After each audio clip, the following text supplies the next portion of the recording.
नमस्कार, मी निलेश मनोहर वावेस्कर, माजी नगरसेवक पनवेल महानगरपालिका खारघर। माझ्या प्रभागामध्ये आपण बघितलं असेल की या ठिकाणी योगा सेंटर सुरू करण्यात यावा अशी मागणी आमच्या महिलांची होती।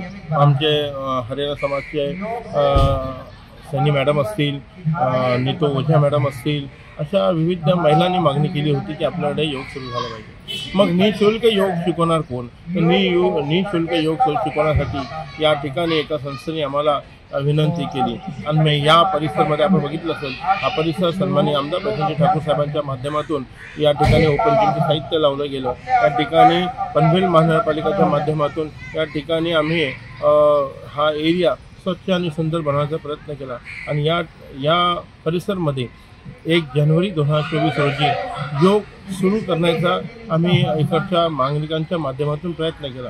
जेव्हा 1 जानेवारी 2024 साली या ठिकाणी जेव्हा योग सेंटर सुरू करण्यात आलं तेव्हा या ठिकाणी 12 महिला इथे योग शिकण्यासाठी येत होत्या। पण आज या वर्धापन दिन निमित्त मला इथे बोलवण्यात आलं होतं आणि मला बघून आनंद वाटला की वर्धापन दिन हे 3 महिन्यामध्ये झालं आणि 3 महिन्यामध्ये आपण मागे बघितलं असेल तर कमीत कमी 40-50 महिला इथे योग शिकत आहेत। या कोविडच्या महामारीमध्ये प्रत्येक माणसाला आपलं शरीर कसं तंदुरुस्त होण्यात आलं पाहिजे हे या महामारीमध्ये शिकवलं गेलं आणि त्यामुळे मॅक्झिमम लोक जास्तीत जास्त लोकांनी आपलं शरीर चांगलं ठेवण्यासाठी मॉर्निंग वॉक असेल, योगा असेल, असे विविध सगळे फिजिकल ॲक्टिव्हिटी सुरू करण्यात आले आणि मग 1 तारखेपासून आमच्या इथेही आमच्या महिलांनी योगा या ठिकाणी सुरू केला।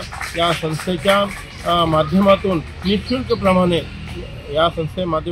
निःशुल्क योगा या ठिकाणी शिकवण्यात येत आहे आणि मला आनंद होत आहे की कमी 2 महिन्याच्या आतमध्ये या ठिकाणी 40 ते 50 महिलांनी इथे सहभाग घेतला आहे आणि मॅक्झिमम आमच्या प्रभागामधील मग घरकुल असेल, स्पॅगेटी असेल, हे महिला याचा लाभ घेत आहे। मी या संस्थेला धन्यवाद देईन की यह संस्था आमच्या परिसरामध्ये येऊन आमच्या लोकांना ट्रेनिंग देऊन निःशुल्क शिकवत आहे म्हणून या संस्थेला मी धन्यवाद देतो। त्यांच्या सर्व मेंबर्सला धन्यवाद देतो। त्यांच्या वर्धापन दिनाच्या मी सर्वांना शुभेच्छा देतो आणि यांची अशीच संस्था पुढे खारघरमध्ये अजून वाढावी, इतर सेक्टरमध्येही त्यांनी अशा निःशुल्क योगा शिकवावा असे त्यांना मी त्यांच्या वर्धापन दिनानिमित्त शुभेच्छा देऊन इथेच थांबतो। धन्यवाद।